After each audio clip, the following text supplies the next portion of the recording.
пиряхҳо барои танзими иқлими ҷаҳонӣ ва таъмини оби тоза барои миллиардҳо нафар сокинони сайёра муҳиманд.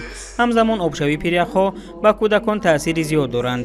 ин нукта дар форуми кӯдакон ва ҷавонон оид ба ҳифзи пиряхҳо ки дар ҳошияи конфронси байналмилалии ҳифзи пиряхҳо дар Тоҷикистон бо иштироки муовини сарвазири мамлакат Сулаймон Зиёзода ва таҳлилгарону мутахассисони сатҳи баланд баргузор шуд, садо дод.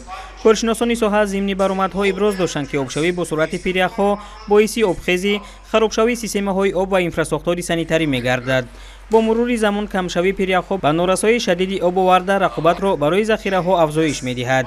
сарчашмаҳои оби ифлос ва номувофиқ хатари бемориҳои тавассути обгузарандаро ки ба таври номутаносиб ба кӯдакон таъсир мерасонанд зиёд мекунанд. яке аз ҳадафҳои асосии ин ҷалб намудани кӯдакон ва ҷавонон барои баррасӣ намудани масъалаҳои марбут ба боз ҳам обшавии пиряхҳо ва тағйирёбии иқлим мебошад.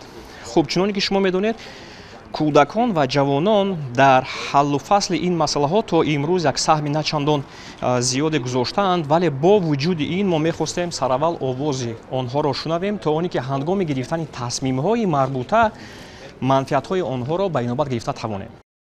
масъалаҳои гуногун дар раванди худи ин форум баррасӣ мешаванд ва албатта мо як имконияти хеле ҳам беназирро барои ҷавонон пешкаш мекунем, то оне ки онҳо дар мавриди таъсири тағйирёбии иқлим ва худи онҳо баррасӣ намоянд.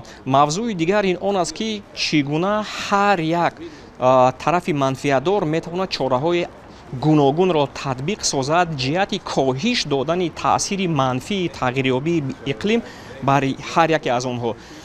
дар чаҳорчӯби форуми имрӯза мизҳои мудаввари гуногун тартиб мешаванд, баргузор мегарданд ва яке аз ҳадафҳои асосии ин муайян кардани чораҳои калидӣ боз ҳам бо мақсади коҳиш додани таъсири манфии тағйирёбии иқлим. Это очень хорошая такая платформа, где обсуждаются все успешные кейсы, какие необходимо сделать действия по сохранению ледников с точки зрения молодежи, конечно. И что будет интересно, в ходе этого форума будут обсуждаться в малых группах именно разные тематики, например, как молодежь и вот дети видят пути решения по сохранению ледников, что необходимо сделать по адаптации к изменению климата, риски стихийных бедствий.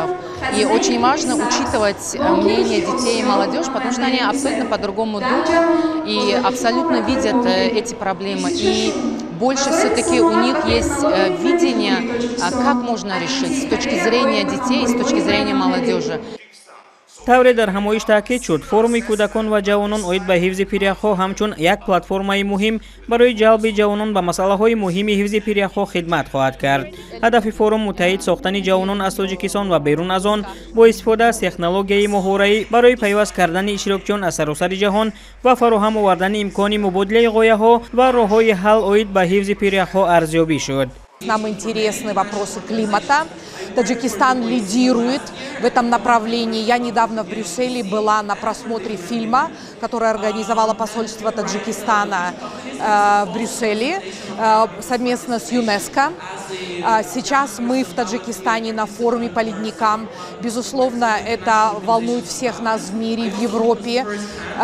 Меня поражает, насколько активно правительство Республики Таджикистан в организации такого рода конференций и международных мероприятий. Вы лидируете. Вот в Центральной Азии вы, в принципе, сейчас лидируете. Я очень рада, что Таджикистан принял инициативу по организации этой конференции, потому что здесь мы видим министров всех центральноазиатских стран, директоров ООН-организаций. Таджикистан имеет огромную роль в принятии инициативы по этой проблеме, не только потому, что вообще, то есть это влияет имеет огромное значение только в этой стране, а также сама проблема, она проблема региона, а также вообще мировая проблема.